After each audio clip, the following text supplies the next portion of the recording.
Bonjour à tous et bienvenue toujours en direct du Salon Intermode de Cologne où nous sommes en présence de Bruno Skotnicki, le responsable presse et communication de Honda Motor France, qui a présenté sur ce salon plusieurs nouveautés, dont la très attendue CB1100 qui est derrière nous. Donc Bruno, est-ce que vous pouvez nous en parler pour nos lecteurs à grands traits?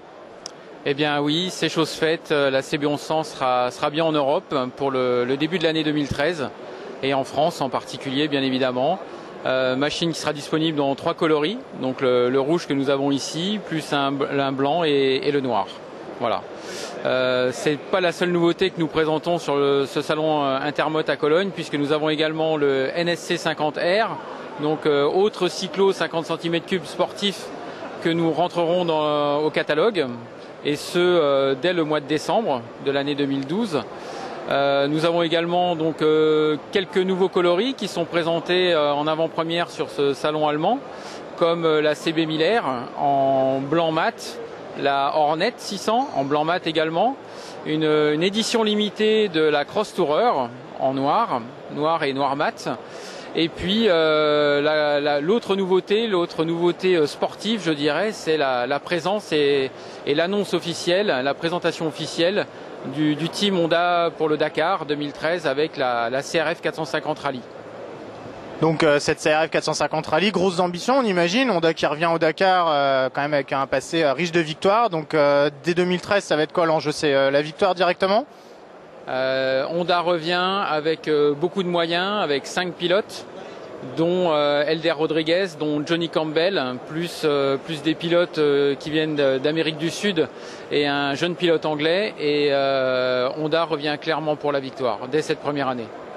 Revenons quelques minutes sur cette CB1100. Qu'est-ce qui a décidé Honda finalement à l'apporter enfin, on va dire, en Europe, alors qu'au début, théoriquement, elle était seulement réservée pour le Japon et l'Australie? Alors effectivement, cette moto était très attendue de longue date. Et c'est de multiples études marketing, des études de faisabilité sur le marché européen pour arriver à convaincre l'ensemble des filiales qui ont permis cette importation dès le début de l'année prochaine. Est-ce qu'elle a reçu quelques petites modifications au niveau de la mise aux normes européennes? C'est plus de l'ordre de l'électronique, de réglage d'injection et d'allumage. Que de grosses modifications moteur. La base moteur est identique à la version japonaise. La base moteur, justement, parlons-en juste succinctement, c'est un 4 cylindres refroidi par air. Est-ce que ça a un avenir encore justement au niveau du respect des normes de pollution? Eh bien oui, il y a encore de l'avenir pour ce moteur 4 cylindres. On en a la preuve là, puisqu'elle est largement aux normes Euro 3. C'est une moto qui, voilà, le concepteur l'a voulu comme ça, absolument. Il tenait à faire un moteur à refroidissement par air et huile, puisqu'on a également l'huile qui participe à ce refroidissement. Mais au jour d'aujourd'hui, avec la maîtrise que l'on a des matériaux, on arrive à avoir des moteurs peu bruyants en fin de compte et respectueux des normes. Est-ce que vous avez une notion de tarif pour les lecteurs de Motonet?